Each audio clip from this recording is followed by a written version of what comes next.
Are you ready? No! Yes! The answer is always yes. If anyone asks you if you're ready, the answer is always yes. Sure, why not? Hey, why not? So it is Thursday at 3 p.m. Thank you for tuning in. It is live at Epiphan. We still don't have a jingle, but maybe we have a little splash screen. Hey, splash screen! Close enough. Kind of jittery there. Yeah, I think that nuke is like, yeah, it's kind of nuking out on us. We might need a better, producer computer. Things are struggling Better producer. over there. And a computer. Better producer. Anyway, like I said, it is live at Epiphan, of course. Weekly show talking about live streaming stuff. And today, we actually wanted to address a pretty popular topic that comes up a lot. And sometimes it's just a question of how do people get the most out of a webcaster, which you have one sitting right here. And how do they make it the most professional they can, as it's a fairly cost-effective device alone. It's a great entry-level device when you're getting into streaming initially. Yeah. We have developed a really slick UI for the Webcaster. Simple. It's super simple to use. You log in, enter in an activation code from whatever platform you're streaming to, and it's super simple. And there's a lot of folks that are using this as part of their businesses. Yeah. There's broadcasters that use these. Exactly. So they just tail them on the end of their broadcast setup. But we'll get into a little bit more detail on that. But today we are going to be talking about going pro with the Webcaster X2 because, you know, people like to do this for fun and people also like to make money. So. Exactly. So we're going to dive into that in more detail as we go forward. We have a fun setup today. We've got an overhead camera hiding up here to show you kind of some of the things. I'm sure a lot of you in the chat already guessed mainly what we're going to be talking about, but yeah. Well, it was in the title and description, so it's not like a secret, but we will be reviewing this piece of gear today and showing you how it's going to work with your webcam setup. So I just did want to say hi to some people in chat. Daniel Wright, Tim Trott, Faithful Mess, people in chat. Say hi, ask some questions. We'll try to. I'm curious what Faithful Mess is going to be doing with that sweet new iMac that she got. I don't know, but she says she's on the road, so safety first, only listening. Yeah, you don't want to get banned from Twitch for driving while streaming. Is that a thing on Twitch? Oh, awesome. A number of times the past few weeks. Can you like drive and someone obviously else can stream it? Sure, someone else can stream it for you? As long as you're not reading chat. Fixed Assets also saying hi in chat, and Colin Wilcox also saying hi. So hello, everyone. And Tim, I see your question there. I'll come back to that, Tim. So maybe we'll first start with the news. The news. Watch this. Watch this. How did you do that? Your head's cut off. Oh wow! Hey, I gotta move over. How did I do that? Shuffle over. Look at. Oh, fancy. Can I do that? You can do that. Yeah. I like that. Slider. Okay, so we're gonna get into a little bit more about this funky little piece of kit. We're pro now. News. You found a couple of interesting ones that was kind of fascinating. I found interesting, anyways. The first one, actually, no, someone else found this one, right? The first news piece. What do you mean? I need to know which one you're talking about before we. The first one on the list. Oh, okay, yeah. Here, Cameron. So here, let me. Did I get this right? Okay, so So. I did actually find this one. It came up on my my streaming news alerts from Google. That's how I get all my streaming news. After I filter through all the ways to stream cricket and stuff. Yeah, exactly. And Chinese live stream fails. Yeah. But it was an article about how a lot of funeral homes are actually getting into the business or offering as a service to live stream funeral services. Yeah, well, funny enough, this is actually something that really wasn't news to some of us here in the office because some of our European partners, especially in the Netherlands and in the UK, have actually sold a ton of Epiphan gear to exactly those kind of customers. Okay. I believe in the Netherlands, there's a whole chain of these funeral parlors that are all equipped with like pearls and stuff because they've been doing this for years. And it seems weird to us here in North America, having gone through this with my family very recently. The way they do things in Europe is very different from here. Very progressive? Yeah, in the sense that it's like a revolving door style business. You're in and out in 20 minutes, live stream it because you know people aren't going to come. Yeah, it's just the way it is. And no one makes a big deal out of it. It's not like an all day, book a day off of work, do all this kind of thing like it is here.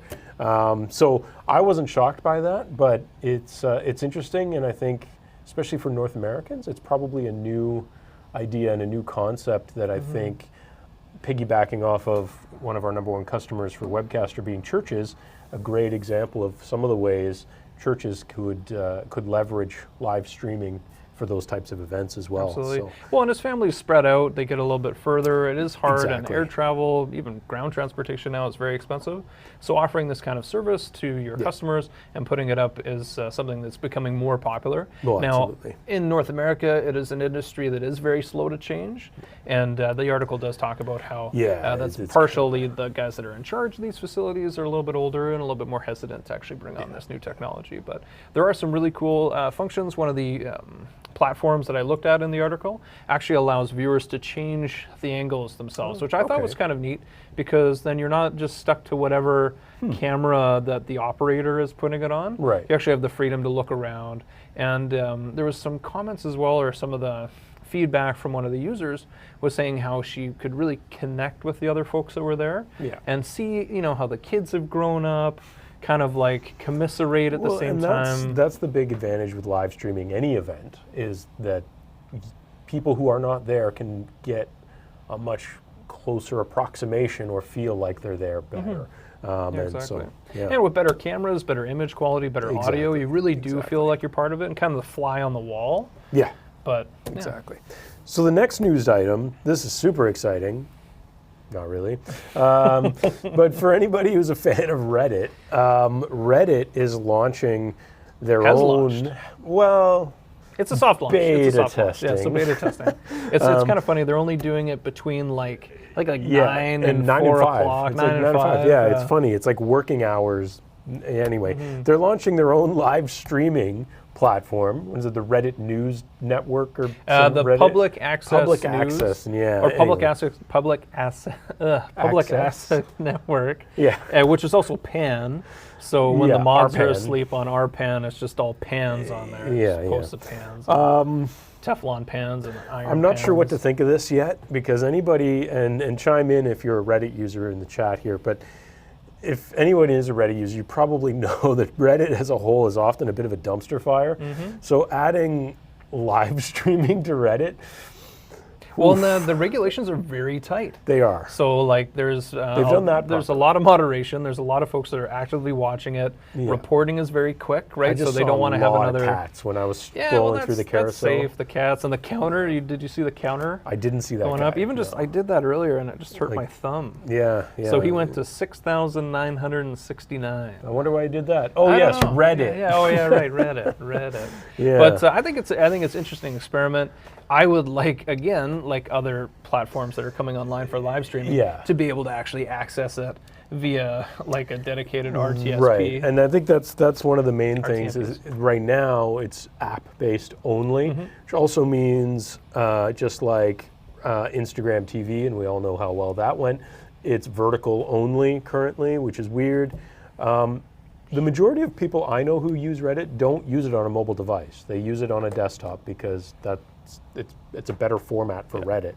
And you can access this through the desktop You environment can, but as well. It looks weird because it's this in the middle of your screen, right? It looks weird and it's blown up, right? Like I think vertical works in this format on the phone because you're holding it vertically. And then they've also kind of tried to go for how you find content is almost like a chat roulette kind of style thing. You just click next and see if you find something. Yeah. It's just a big carousel you flip through.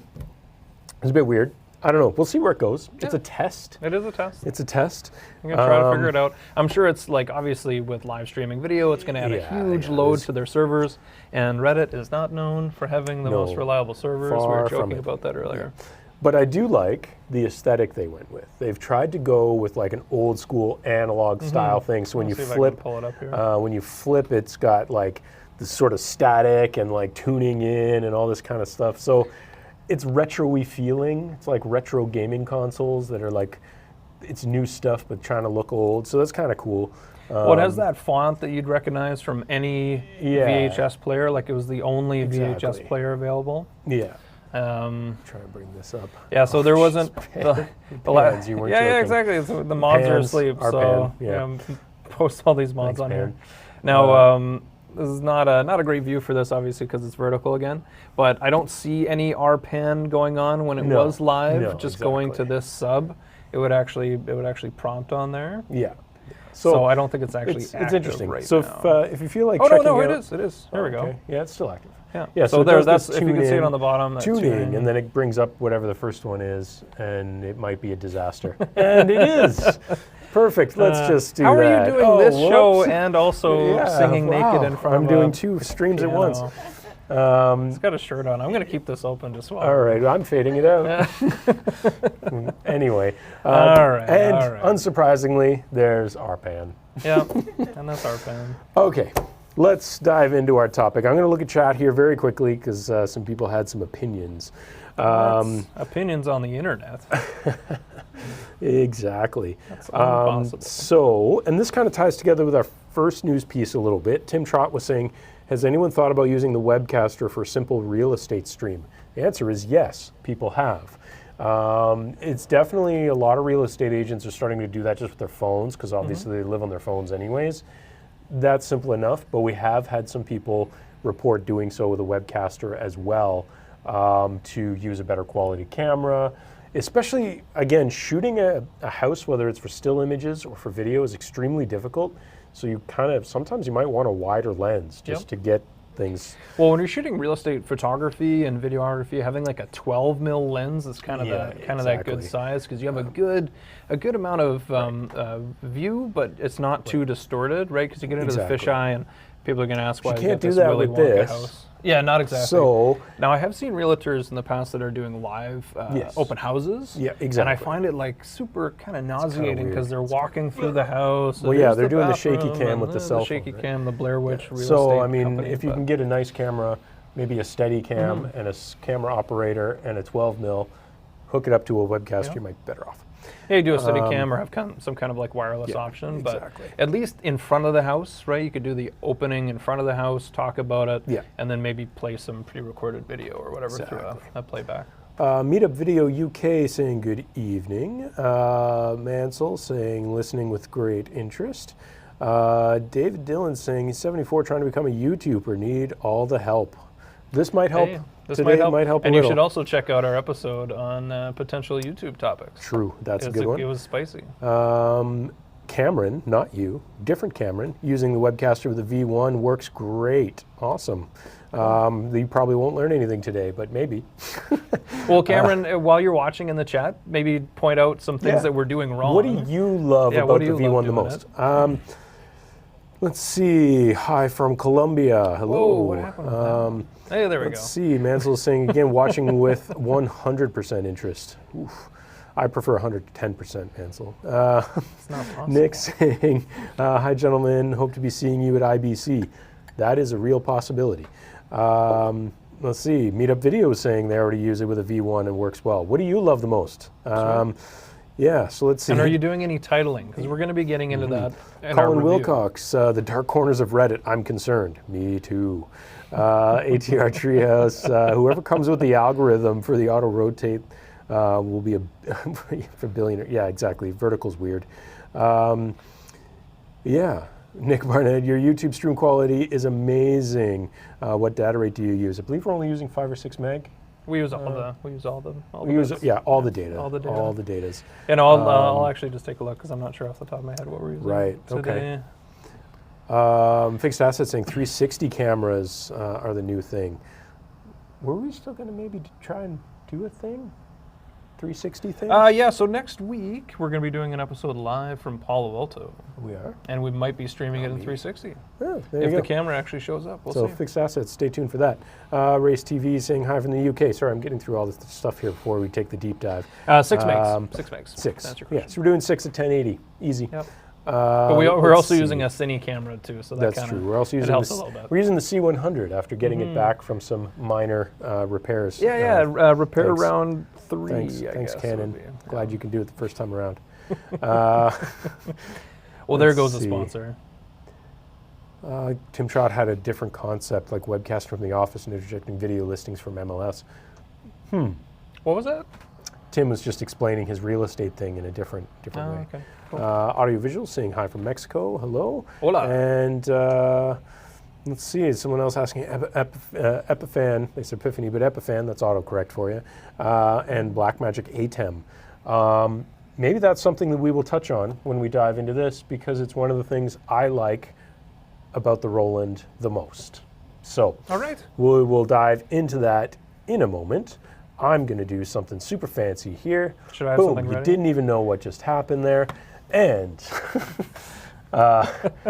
we are going to do something very cool. So show me, George, show me. This one? I can't wait. Nope. Oh. This one? No, no. We're getting close. You screwed it up. I'm blaming you. That's entirely possible. Do you have it on? You need the other input, though. It's You not on the need right that input. to be your output. It is. It is output. Oh, but look. Hold on. We did not rehearse this. Not we enough. Did not rehearse this at all. All right. Now, I put it over here. Undo the thing. Now try it. Nope. All right, just bring it open so I can see my cursor on there. Colors. There it is. Colors. Make it full screen. Oh, so close. There we go. Boom. Oh, there we go. Look Okay. at that technology. All right. So we're trying to run too many things from Cameron's laptop for this, but what we just did there is one of the cool things about what we're playing with today. And we don't call this chroma. It's called luminance. Luminance. That is a different name. Luminance. So the first thing we're going to talk about is I'm going to do this. What we are talking about today is the Roland V-1HD video mixer switcher. Going pro with the So we have this Webcaster cool X2. overhead camera, so you can see me touching and playing with it. And one of the things we were just playing with there is one of the luminance key is one of the functions you can play with on the effects. And there's a ton of effects on this box. Yeah, exactly. The other thing we could do, I need to change the right things here. We can just in the show right a black sequencing. screen. I'm going to start off with the biggest thing, and you're going to notice this throughout this episode today.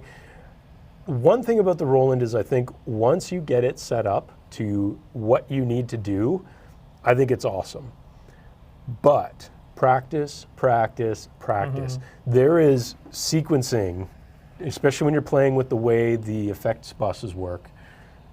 You kind of gotta learn a little bit. Well, I think having a broadcast background would give you a real advantage in using this unit. Yeah, exactly. Because you're already used to the buttons, you're used to the knobs, and I think this in its form would make a lot of old school broadcast guys just laugh. Like Tim is probably just laughing in his chair right now, looking I'm at sure this he's tiny laughing little unit. at me especially. So one of the things we're doing is bringing in, just to talk about the luminance for a second. So talk about So these titles. I just brought this in here. We're using New Blue FX running on Cameron's laptop, and so you can see the interface there for New Blue FX. We're bringing that HDMI from his laptop into two of the HDMI inputs on the V1, and we set it to do an effects on the luminance key for black. For black, yeah. So for New Blue supports black, blue, I think green, and they also have some NDI support as well. But I'm using two outputs from the laptop. So one is a mirror, so that's how we did our news sequence earlier. It just mirrored my browser, had the graphics on it. If you activate that banner again, yeah, I'll put the title back up. It means that what I can do is play around with a bunch of different stuff. I can But wipe it also it in. uses the animation too. Right, so I can wipe it in, or I can use the mix it in. So there's lots of fun ways to play with the different effects, and those are all customizable. I think one of the big things here is that it doesn't do chroma keying. It does luminance keying. So you can choose white, where I brought this black, one up here. Yeah, white, black, blue, green kind of thing. Because black works great until you've got black in a Well, in the a funny title thing here. is that I can kind of play with the luminance keying. You probably don't see it as much on that, but you can kind of see the green go a little more transparent. Oh yeah, you can adjust the threshold on there. So the effects lets me play with that a bit. So it's kind of cool because it allows you to do, some people would argue, to some degree, this could be considered a dynamic lower third because of the way I'm able to fade or wipe it in. And there's different wipe and mix things you can play with. You could do all kinds of weird ones.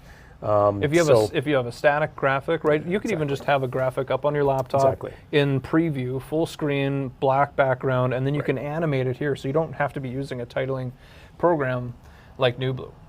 Exactly. Although New Builder just makes it look so much easier and so So much better. the other thing that I would say, because it's not chroma keying, I'm not sure that I would use this for green screens at all. It's great for a computer because out of Cameron's laptop from NewBlue FX, the output of that is going to be pure black or pure perfect blue or pure perfect green. You can set your luminance to match that and it's going to be fine.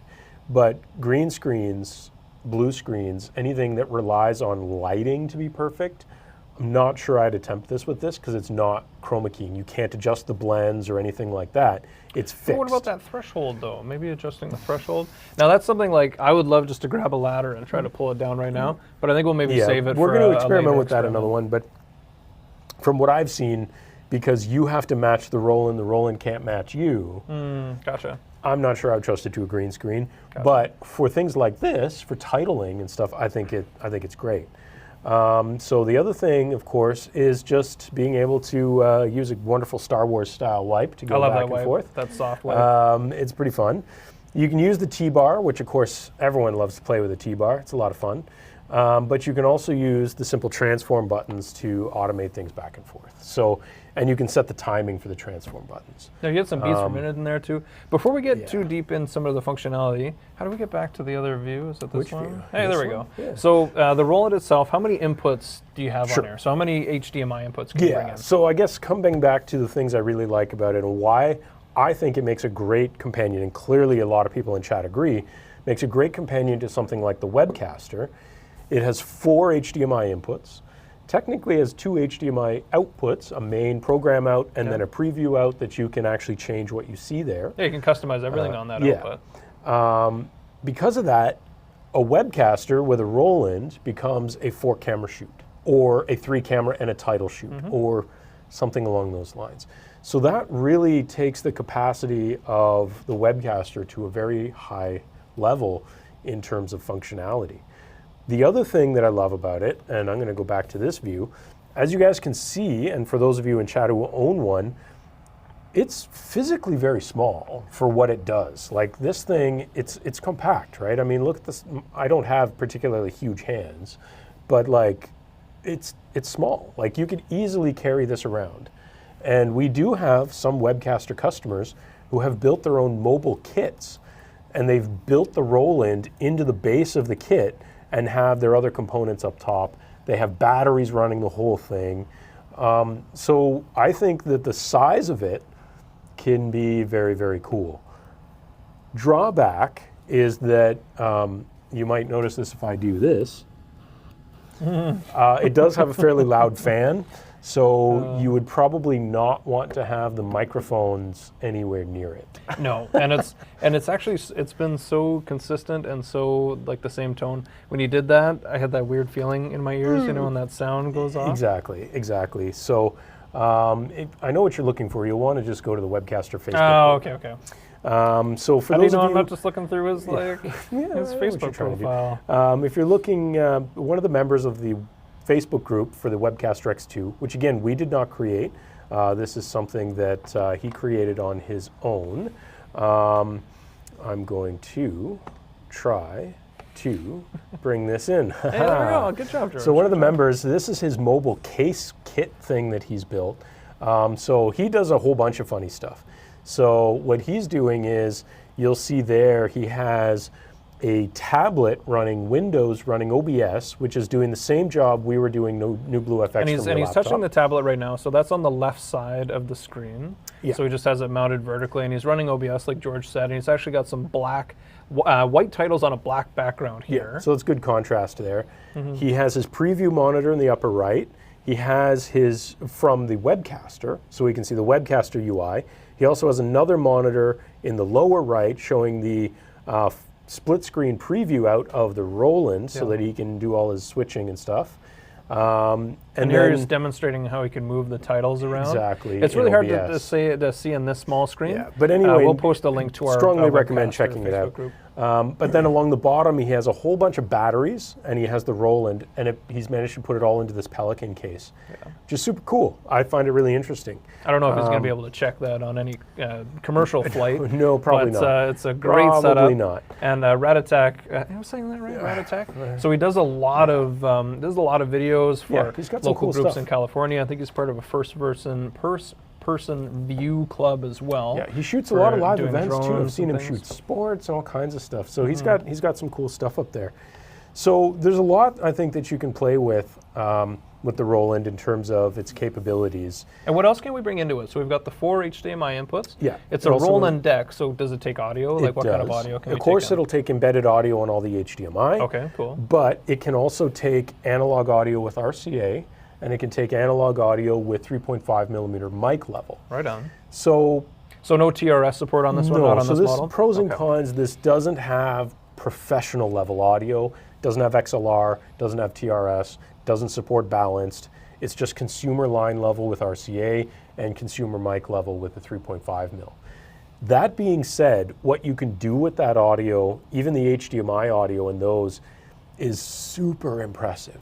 Well, it's the level that you'd expect from Roland when it comes to actually doing audio mixing. So it's got all kinds of EQ stuff, reverb, compression, gating, all these super fancy, half of them I don't even understand.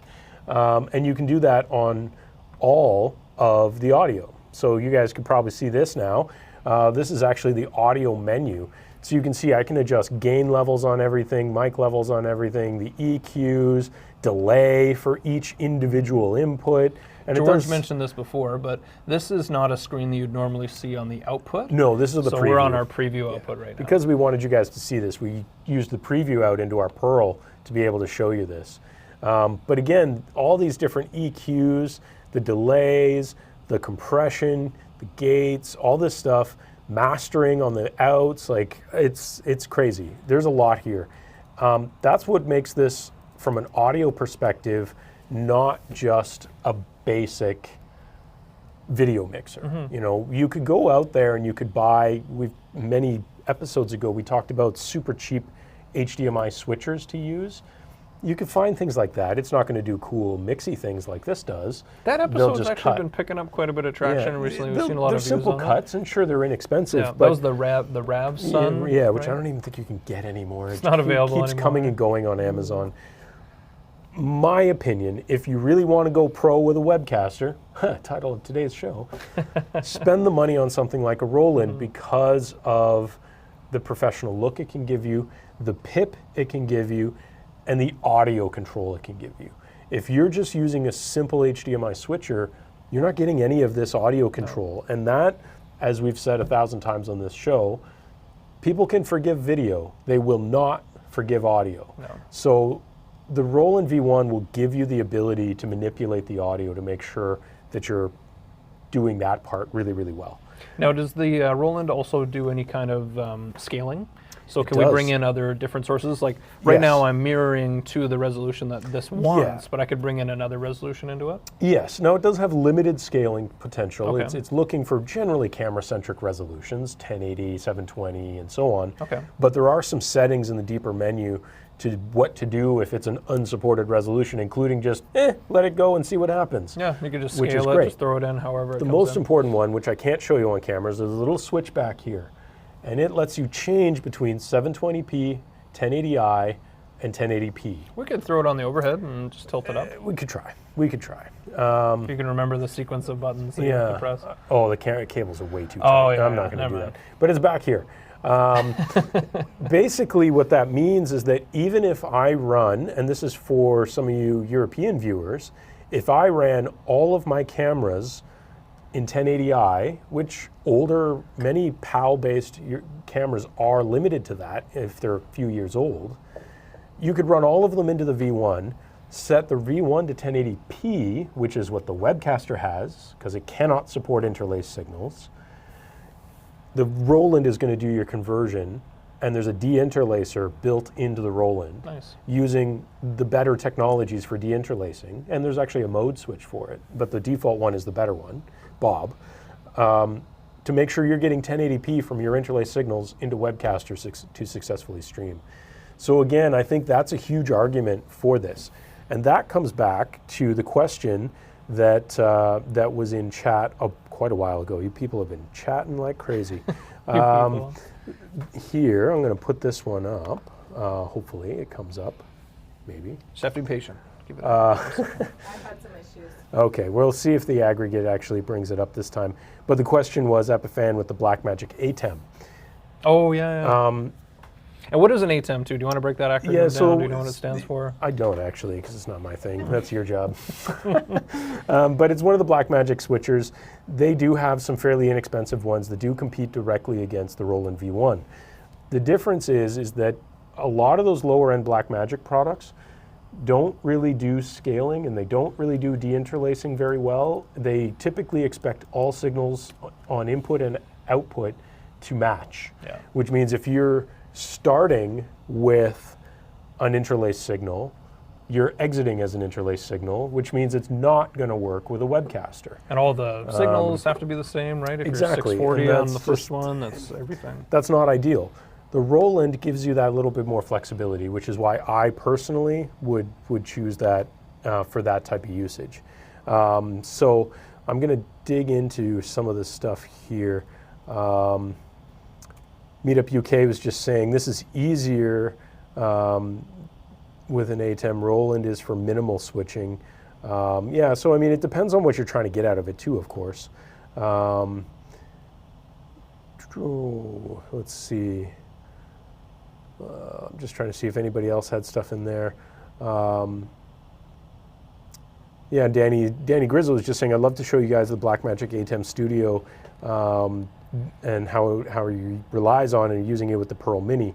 See, but that's a great point, is that the Pearl Mini doesn't have an issue with interlaced signals. The Pearls don't. They have their own deinterlacers. We'll take whatever you They'll accept it. A Webcaster cannot. It can only be 720p or 1080p due to a hardware limitation. It has no deinterlacer. Let's see.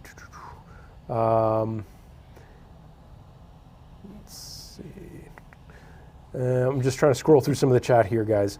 So maybe you didn't play with this as much as I did. So maybe. Well, I was over the shoulder. Now, one of the things I like about this unit is it is all tactile, right? And you can actually change. So you can see a little bit, or you can see on the overhead cam here, how all these colors come in. Actually, are those different colors? Oh, they are. So you can actually see different colors on. Yeah, and you're just you're just cutting, right? Yeah, I'm just cutting. But you can do both, right? That's the beauty of it, is that if you want.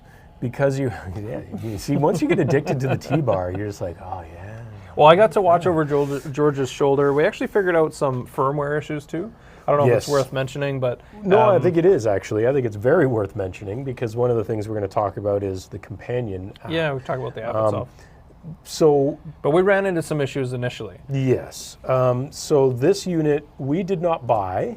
We borrowed this from some wonderful partners of ours who were very graceful to loan it to us, because the guys at Roland Canada never returned our calls. Well, we didn't. Maybe they got their spam filter on. Yeah, but our friends at Broadfield, the video guys, they lent us this unit. Yes. So they lent us this one for testing. We also received the SDI version. Yes, there is also an SDI version. SDI one, which works just as well. Yeah, and so we kind of been playing around with it, and this one, because I think it came out of their demo pool, had never been updated. So it was running like a 1.0 firmware. There's been some updates to the Roland, and the current 2.0 firmware added some features and is definitely less buggy and better. Well, and I would say too, and just from a user's perspective, it was very frustrating updating the firmware on this unit. Something that I would expect, maybe I'm just too soft or whatever, but something that I would expect is if I'm doing something wrong for updating the firmware, I would want to have a prompt saying, hey dummy, you need to go into this mode and then you can update the firmware. And then I'd be, oh, of course, blah, so blah, maybe we'll talk about that a little bit. So what I'm going to do is I'm going to scan over. So this is the Roland RCS software.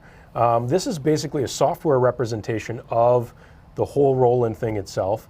You can connect USB from the Roland to your computer and load RCS, Windows or Mac, and basically remotely control it without physically touching the Roland. How do I get our picture-in-picture of the camera onto this view? Okay, from RCS I'm not sure, but I can do it another way by doing this. And let's do it that way. We'll do it that way. Okay, now George, really show off. How do you move? Oh, I'm gonna move that over. There we go. Look at that. There we go. All Fancy. So anyway, effects buttons are cool. You can change the positioning of the vertical and horizontal. It's great. So one of the things, you can just, one of the things, Marta's going to throw up for sure. So one of the things we ran into was that the current RCS version doesn't like the old hardware firmware version. And every time you went to try and update it through RCS, it would disconnect over USB and nothing would go through. And they both unfortunately have the same version number, too. Yes. So I actually found that kind of confusing because I thought we had the right version number. There was no notes about this until about a week ago, and that was after I initially had tried doing this. Then Roland posted a note with a secret mode of how to get it into a firmware program mode. Which was buried at the bottom of the release notes. So it was pretty hard they to need find. to make that a little more obvious. Once we've found that out, we're like, oh, that's cool. And by the way, it is turn it off, hold down the audio button, turn it back on, and it'll go into programming mode, and then through RCS you can force the firmware update. Worked flawlessly. And the problem that I had is that we were in... You just didn't know. Yeah, we were in the mode, we're in preferences, right, to actually do the system update. Yeah. You hit update, it prompts you where to find the file, and then it just disconnects. Yeah. And you're so like, instead of popping up and saying, hey, go into ProMac mode, do whatever, it gave us nothing. Which now I've lost the connection to it, so I'm not sure what I did there. I'm not sure what you did either. Maybe we'll just do this. So there are definitely some things, about their software that wasn't great, but I think could be better. There was also, I really don't know what you did. Wow. Just hit scan and then find select. It should let you connect to it. Yeah, you broke it. Good job. Well, sweet. Cameron broke it.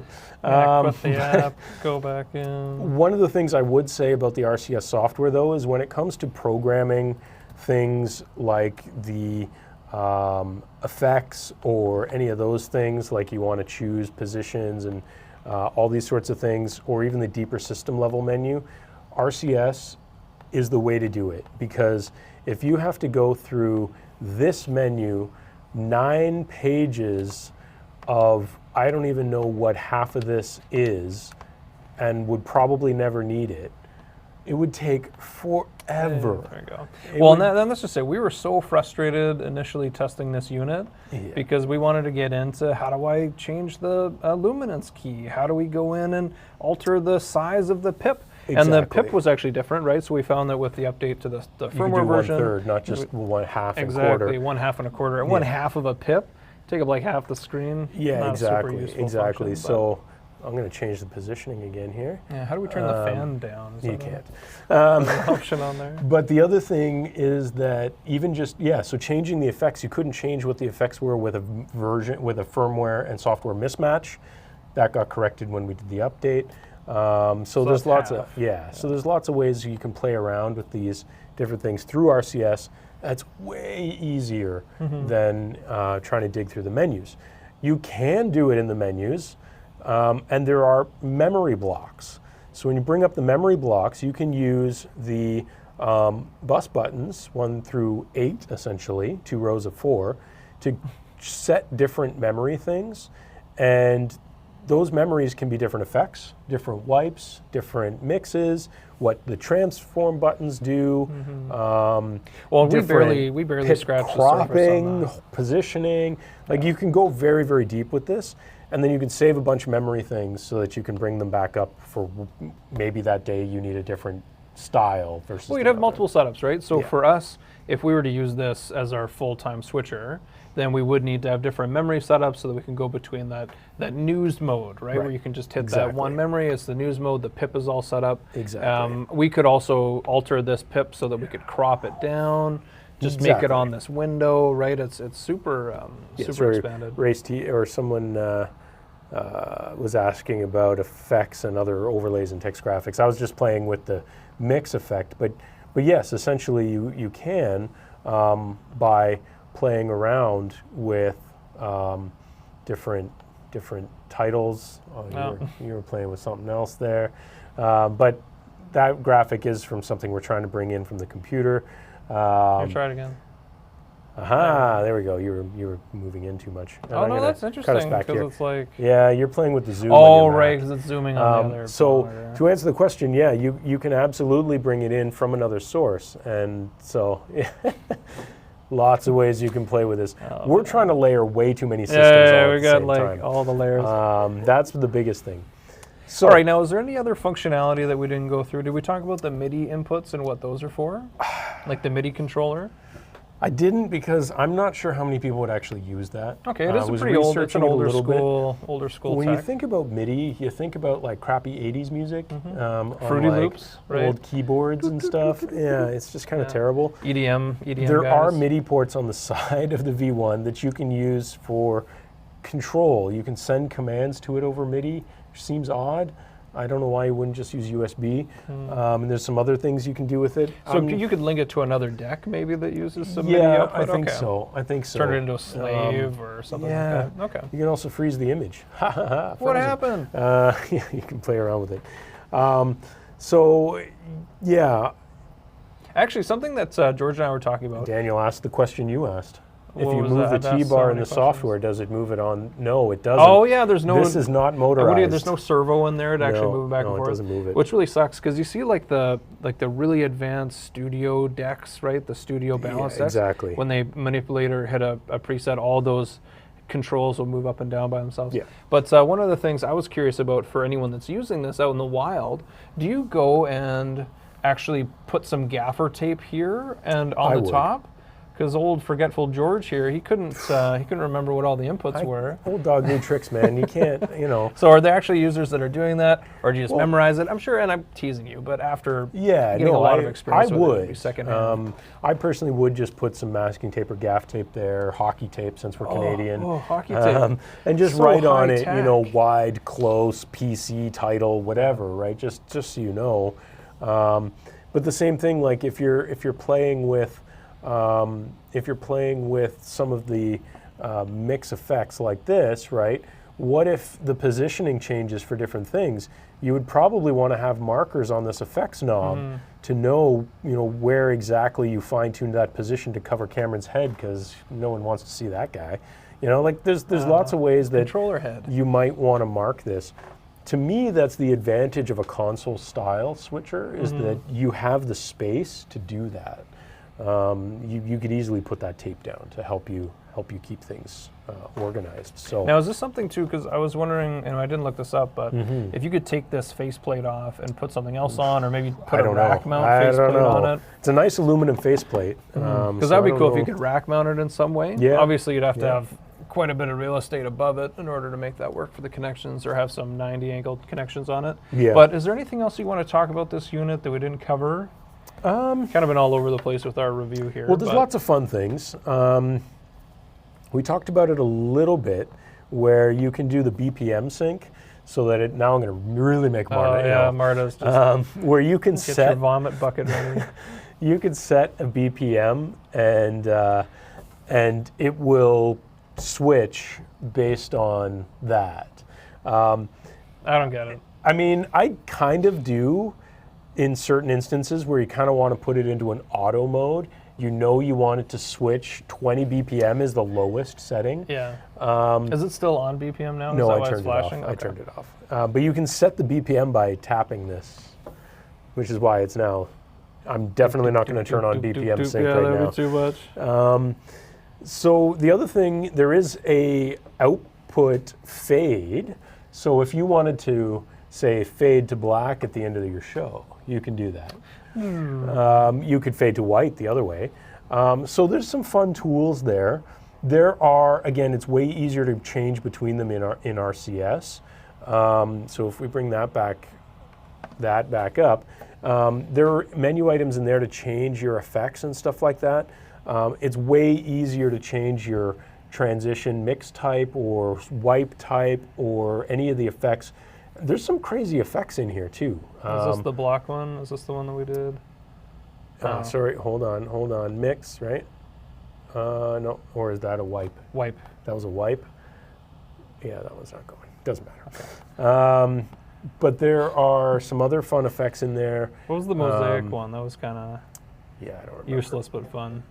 I think one of the biggest things would be, let's see, let's change. I'm going to turn this pip effect off, switch back to our camera, change the B effect to something really fun that's not luminance. Like polarized. negative or something. Okay, negative. No, that'd be polarized, wasn't it? Or posterize? What? But we could play with all kinds of different things. Posterize. And you can play with the depths of these. Like I mean, edges. this one's a little bit goofy, but there's some other ones in there too. Color pass. Color pass, so you can play around with what you want to tune out. Negative. Negative, super fun always. That's a great tool for descrambling channels that you don't get on cable. Jeez, that doesn't exist anymore, Cameron. That's what the internet's for. Yeah, there's lots of fun effects. Why do we have two here? What the deuce? Okay, just do it to A. Just do it to A. So if I go back to A, then we can be upside down and have some fun. But this is actually a useful one, especially if you're using a camera that doesn't auto-rotate. Exactly. Right? If I was smarter, I would have had you put it for that one instead of having to rotate. But we needed that effect for something else. So if anything, one of my disappointing things about this is the limit of actual number of active effects, right? So again, without RCS, trying to change between those different effects on the fly would be very, very difficult. Totally. Doing it through the software is super easy, so you could do that. But that's also where the memory settings come in though, right? Is you could go into memory and have those different memory options to transition that way. But these again, these are so many effects you'd have on a camcorder that you never use. Exactly.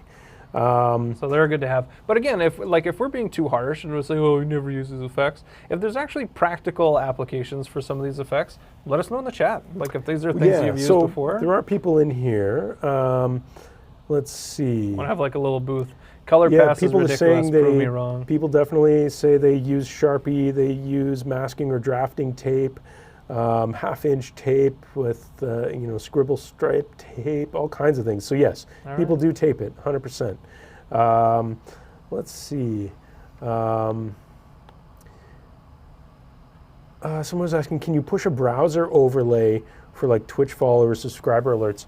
You could, and again, that would be a question of how to use the effects. The luminance keying would be the biggest one there. That might be a bit of a challenge. Well, you can actually use NewBlue, for example, to do automatic comments. Well, the best way to do this for Twitch specifically, since that's the question, okay, I'm sorry, that was the question, is if you use Streamlabs OBS running on a computer, you're going to be able to bring in all of that content anyways from Streamlabs, which is why it's so popular. You could do the exact same luminance keying and do exactly what we were doing earlier in order to blend that over top. So that's a very cool way of being able to do that. And then you could fade it in and out whenever you want, if you want. Yeah. I think for the traditional way... Well, you would have some control too, right? So if you want to bring the chat back up, you can bring it back down. There'd be some ways. And it doesn't have to be that soft fade. This up and down can just be a hard cut as well. Right. So I think one of the big questions, and people have kind of talked about things a little bit in here, is cost. The V1 is definitely not inexpensive. It definitely has some cost to it. But keep stalling while I look up the cost. I don't think it's unreasonable, myself personally. It's definitely a lot worse for us Canadians. But I don't think it's totally unreasonable considering what they've packed into this size of box. Oh, totally. So let's scroll up and not show that second listing. Yeah, no kidding. Did you see my eyes? Yeah, exactly. So this is from B&H. You can see here, and actually Canadian resellers are actually usually a little bit more expensive than that CAD price on B&H. So usually we see about $1,500 Canadian for the V1. You can see there $995 for US. Yeah. I personally don't think that's totally unreasonable. This is a professional piece of kit. If you want a $50 switcher, you're gonna get a $50 quality level switcher. It's not gonna have all the cool effects and all the wipes and all that fun stuff. It just isn't. And most importantly, it's not going to have the audio. But if you wanted to go out and spend the amount of money it would cost you to get the same audio capabilities in a standalone mixer, that's a few $100s.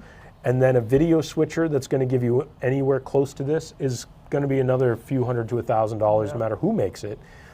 And I feel like at the end of the day, you might be better off with something that's going to give you kind of a nice, compact, all-in-one package. It's well built. It looks professional as well. Yeah. Like it looks like a pro unit. And one of the things that we've talked about before is the fact that if you are going out doing these gigs, right, start with the Webcaster, start with the Ravsun, do some simple switching. You're going to get more clients, you're going to start billing more. For sure. And then you bill. You invest. You invest, and then you bill again, right? And so you can build that business up. So if you didn't want to quite jump to this, Roland does have some other models you might want to consider. So somewhere we had those. Yeah, I just got one tab here. So one of them that I know some of our customers have also looked at is the VO2.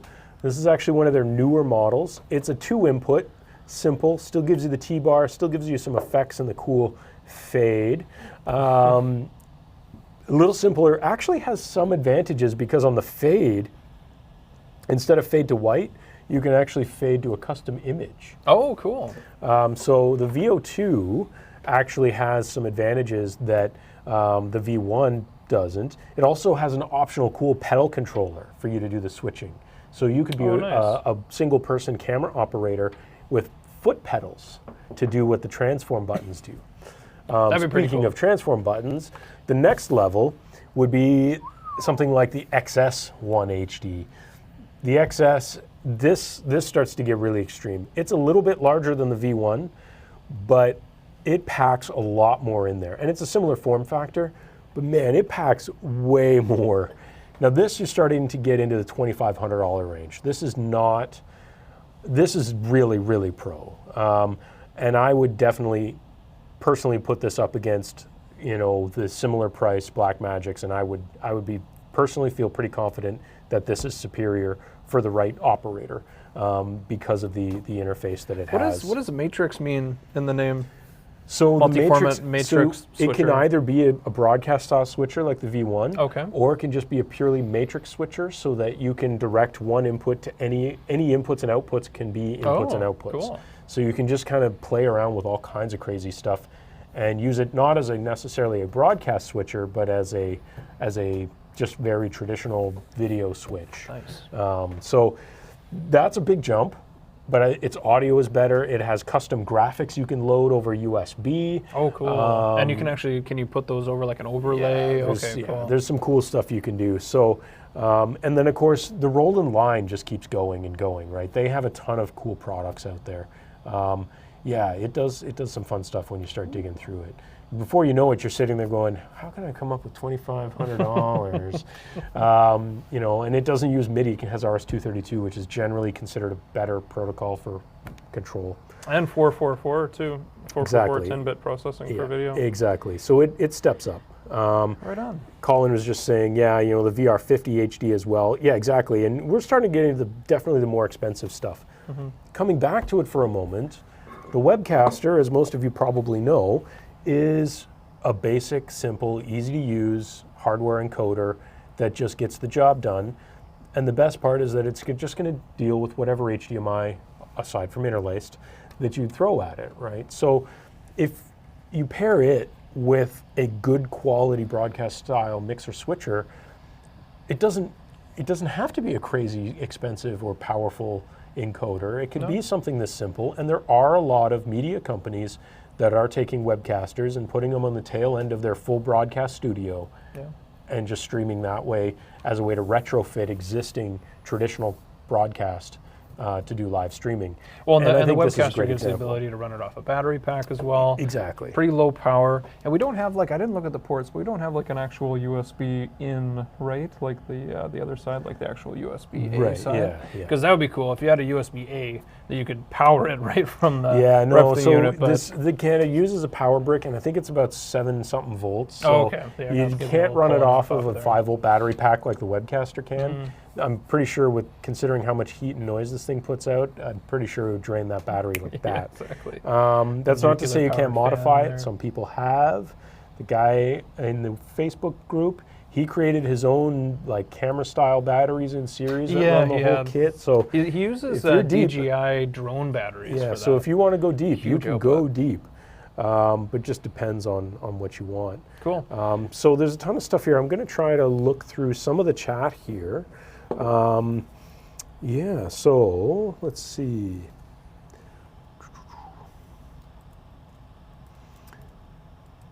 So you're asking, can you set it to use a constant bit rate as a designated stream? If that's directed towards Webcaster, Webcaster can do not a variable bit rate, but a sort of responsive bit rate, not a true adaptive bit rate, where if it senses packet loss, it can drop the bit rate automatically, but generally it stays as a constant bit rate. It's not a variable.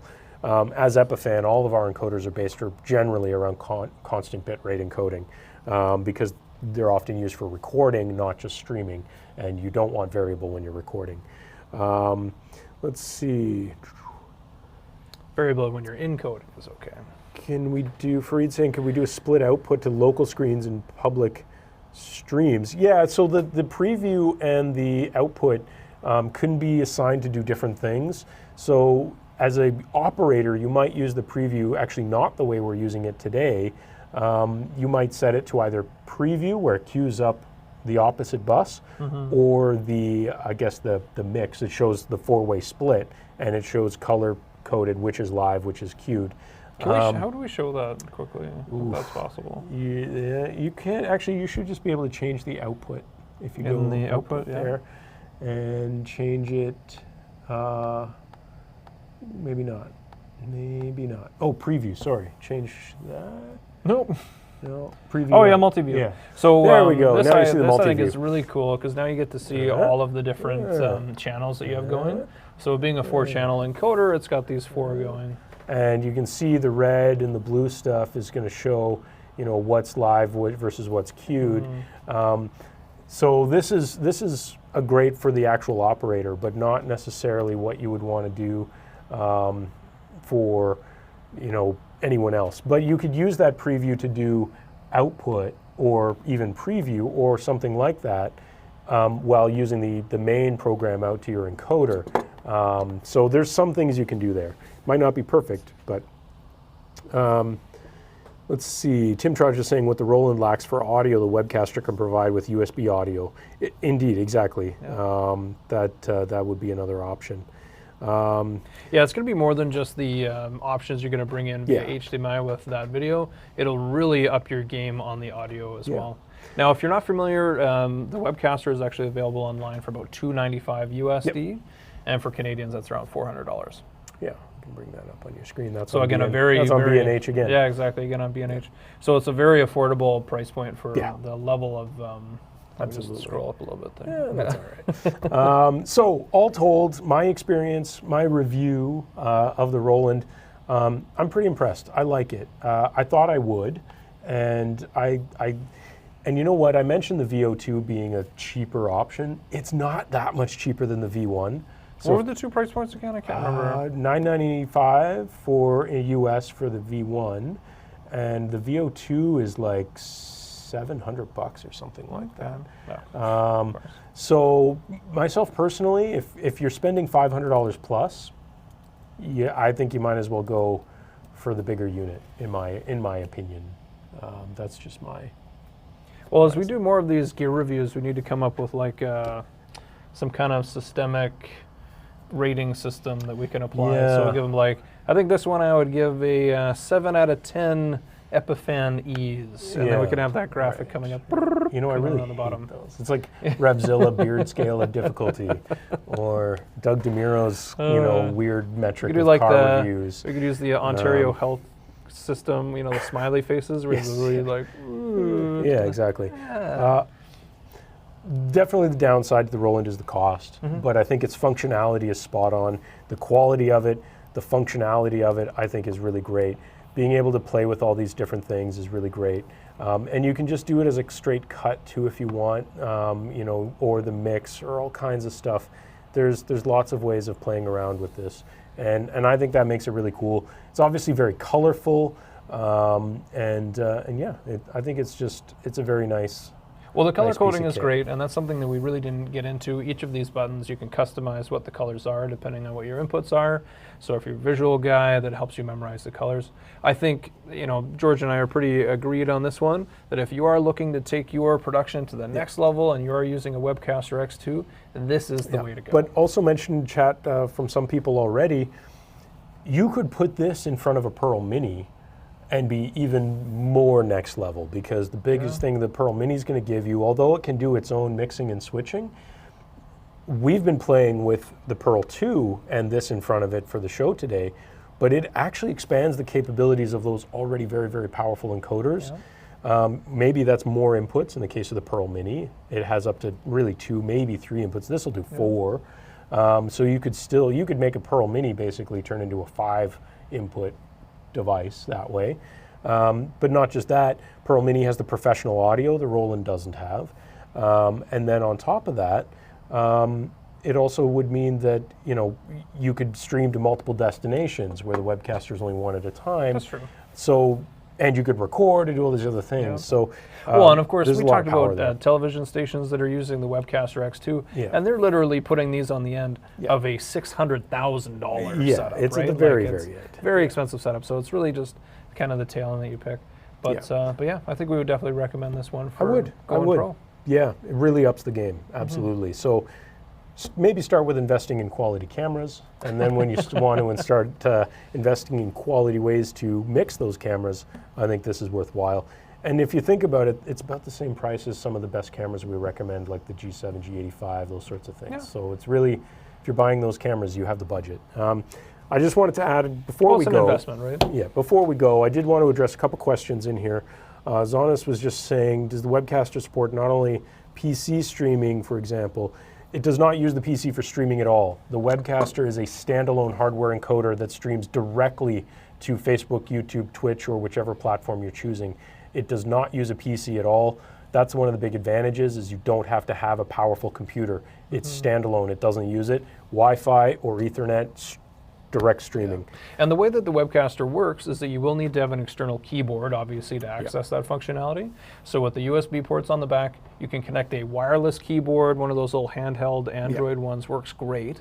And you'll be able to go through the UI, and you just see that right on the HDMI out from the Webcaster. And there is some multi-button control as well on there, but I think the easiest way to get running is just invest in one of those little keyboards. Exactly. We use the Logitech full-size keyboard when we want to work on there as well. The other question there was, can you record to a local hard drive? The Webcaster doesn't record, it purely streams. But if you're streaming on YouTube or Facebook less than 4 hours, it's going to auto-convert to VOD so that you have the recording in the cloud. Absolutely. Arturo must have been late, welcome finally, asking, does it do chroma keying? No, it does luminance keying. But what we found in this example for this use is very similar to what we're using our chroma key for on that function. Oh, no, wait, we didn't set the effect. So yeah, we could play around with that another time. Yeah, any other questions people have? Throw them into chat quickly. I think that's probably going to do it for this week. So you mentioned next week. So next week, I'm going to be down in our Palo Alto studio, so I get to visit. Marta's going to be away, so I'm going to see Marta. Fancy. So fancy. Don't worry, I'll bring you back some maple syrup or something. From California? Yeah, right. I'll bring you back something that you can get here. Just some plaid shirts, maybe a moose. It's true. Moose, I didn't bring you anything from San Diego, so that's fair. Yeah, that's true. Just a cold. Yeah, I didn't do that. But no, I'll be visiting our Palo Alto studio. We're actually working on some really exciting enhancements to our Palo Alto studio, so we're going to start talking. What is that keeps popping in? There's something that keeps popping in. That's Lisa. Lisa's doing something. Just keep seeing this thing coming in. But we're doing some really cool stuff in our Palo Alto studio. We're going to be offering some new services down there, so we'll be talking about that. We might be streaming in 360, still working out some of the details there. And we have no idea actually how we're going to accomplish, like, where do you stand? Right? Like that's something we talk about. Where do you stand in front of a 360 camera? Does someone stand on one side and then someone stands on the other? But you still have to think about the view is still 2D in a browser, but whatever. So I'm going to be down in Palo Alto. That's going to be fun. We're going to be talking about our studio down there. Right. Question there, are you able to control the Webcaster through the cloud? Not yet. Man, you were just Loose lips sink ships, bro. Question mark? I think that probably means it's about time to fade Yeah, to black. Fade to black. Except for that comment. What? Apparently. Ah, wet comment? All right, get that out of there. Oh, great stream. Great stream. Thanks, guys. Thanks for joining us. We'll see you next time. This is Live at Epiphan. We're here every Thursday at 3 o'clock Eastern. Follow us on the stuff. Do the likes and the follows and all that and stuff. hit that bell. Turn on that bell. And if you know someone who's looking to do easy, professional live streaming, point them to this video so they can check it out and get some ideas. So Cool. Thanks for joining us. Now the real fade to black or white. Or wait, what? See you next week. Hello. Hello? We're still here. Hello? Can you turn the lights back on? All right, do the thing.